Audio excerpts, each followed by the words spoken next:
Governor, you won by 55,000 votes, but clearly Stacey Abrams is not accepting it. Basically, it seems like she's saying you cheated by canceling 1.4 million people off voter rolls since 2011. What's your reaction? Well, you know, look, Brian, I'm moving on. I'm the governor-elect. The election's been certified. This is indeed over, and I'm looking forward to serving hard-working Georgians, and that includes all of them, by the way.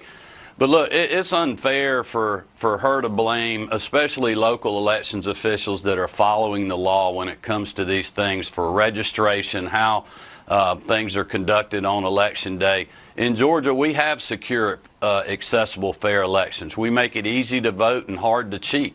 And we saw the easy to vote part. We had 1.4 million more voters in this election than we did in the last governor's race, a historic turnout. We have 1 million more people on the rolls because I pushed for and implemented online voter registration where people could register to vote 24 hours a day, 7 days a week.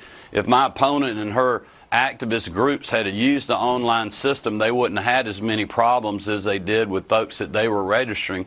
And by the way, the pending list, my daughter was one of those folks on the pending list because she was 17 and a half when she registered, and you have to be 18 to be on the list. So the day she turned 18, she came off pending, went on the voter rolls, and she voted for me on November the 6th. So the process worked down here.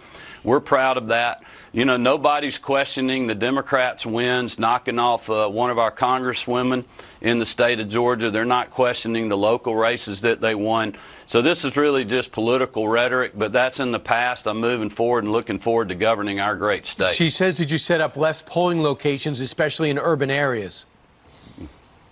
Well, that's just a mistruth. The county elections officials, the local elections boards have the sole responsibility for how many polling locations they have and where they are.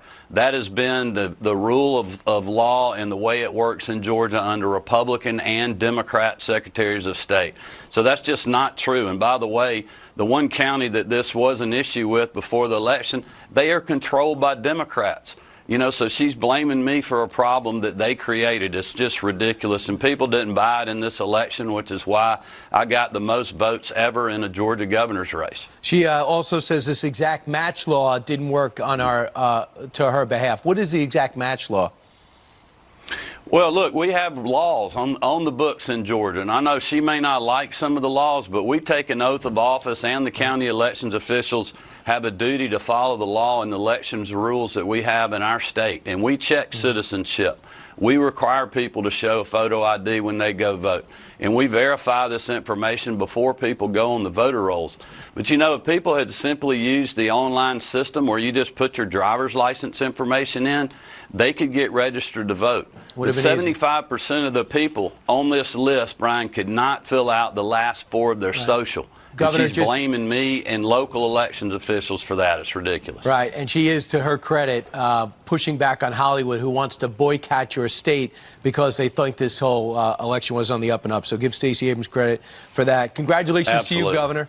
You won by 55,000 votes and the biggest turnout, one of the biggest.